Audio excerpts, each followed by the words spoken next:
Hi. So, what's good, YouTube? Welcome to my channel. So, on this one, I want to speak about selfless. What does it mean to be selfless? What are the pros and cons, and what have you? So, bear with me, and I pray that you can stay till the end because I'm guarantee that can add some value to your life. So basically, speaking of being selfless, what is selfless? Selfless is the um, time when you're more concerned with the needs of others versus your own needs. So basically, it is self-sacrificing, and coming from a Christian background, Christian upbringing, we're taught to love our neighbors as ourselves. And we clung onto this because what is the opposite of that? The opposite of that being selfless is being selfish, and we didn't want to come across as being selfish or self-centered. So we chose rather to be selfless and self-sacrificing. Now, yes, there are some positives of this, like if you in the shops, let's say, no, and now you're standing in your queue to pay, but you find somebody who has just two items, so you will let them go ahead of you in queue. That is an act of being selfless.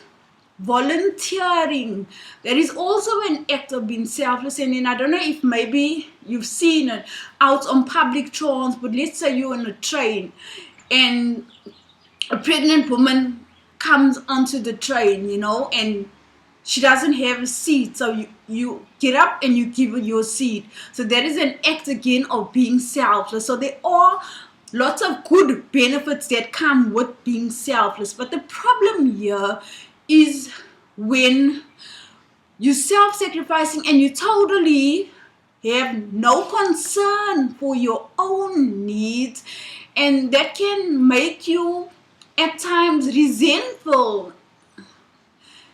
So this is what I want to speak about. Okay, so there's a scripture that says that you to love your neighbor as yourself. And I just want to point out that the starting point is as yourself. So the amount of love that you're able to have and give to yourself is what is the amount of love you should have for your neighbor. Love your neighbor as yourself. So if you don't love yourself, then it's hard to love your neighbor. But either way, the reason I mention that is just because that's where it starts. The starting point is self and self-love. So I just want us to be aware of that. And if not, if you don't have self-love, what do you have to give? Because you give of what you have. Even like in an airplane, you're finding that they will always tell you, put on your own mask first in the event of an emergency. No? Put on your own mask first before the child or anybody else, because that is how you're able to help. If you're good, then you can help others who are not good and get them to the place of being good, basically. So even with your cup, we need to come to a place now where it's all about unlearning and relearning. There's a lot of toxicity and some bad habits that we were taught. So we actually need to come to a place where we become aware of these and relearn more positive ways that can benefit us in our lives today. So basically, like even with your cup, we're not supposed to give of what's in our cup self. We're supposed to give of what is in the saucer. When there's an overflow and we have enough, our own needs are met, then we're able to be in help and serve others. So, because if not, then what do you have to give? And then also, you find that if it's not done this way, then you start experiencing burnout, you start being and feeling exploited. And it's only your own fault at the end of the day, because what I've come to learn is that givers, givers, we give, but we need to learn to put limits on our giving, because the takers have no limits. So yeah, so basically, as I said, the opposite of this being selfless was looked at as being selfish, and this is some of the gaslighting from society, and us gullible people who were just taught to buy into this lie. Whatever your elders said, or whatever superiors, those in charge, said is right, and you have no place to question it if it benefits your life and what have you. So yeah.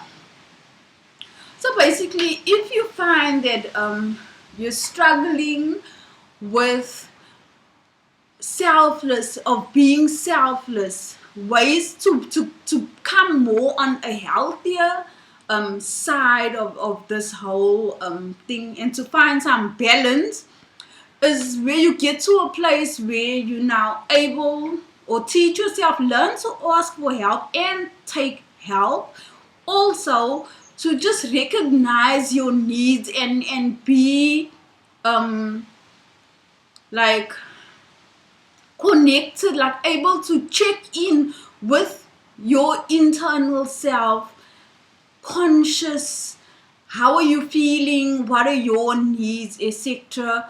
And then just make fewer sacrifices, and do things for you, because I don't know if you can relate, but society has taught us that being selfless is good, whereas it's only good for those who are using you. And if you, the opposite, selfish, you're bad. But it's not actually the way.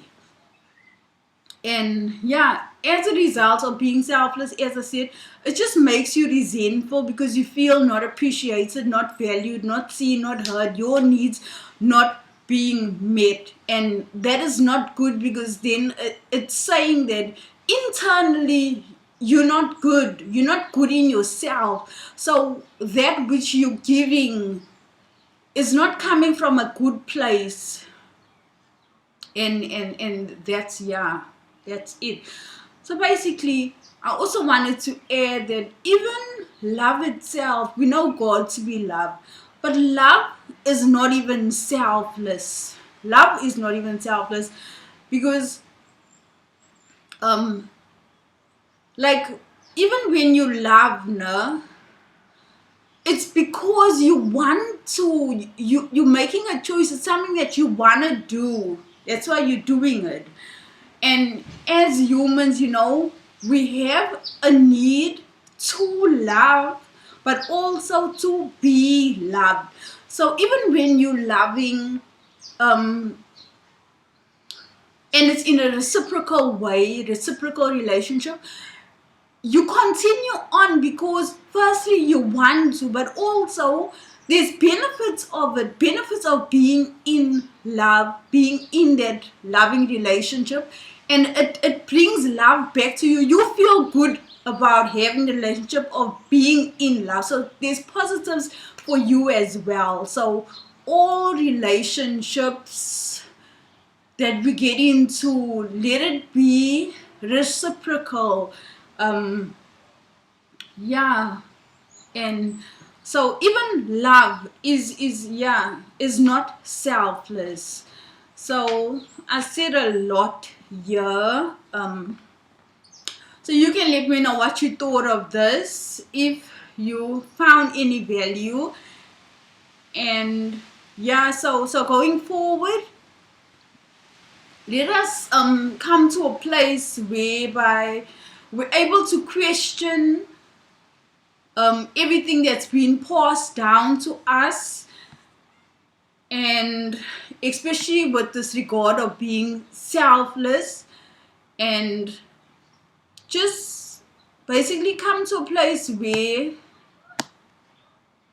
we're loving ourselves, that we can love others, loving ourselves, and then yes, then we can truly be following God's commandment to love your neighbor as yourself. But it all starts with loving yourself and you. So it's a lot for this one. As you know, it's like a learning with me. I'm also in this place on my journey, learning about this, and then I just come on to share it with you, because by teaching, that's how you retain the information. So yeah, like, comment, subscribe, share, and I will see you on the next one. This has been me finding my higher voice. Peace out.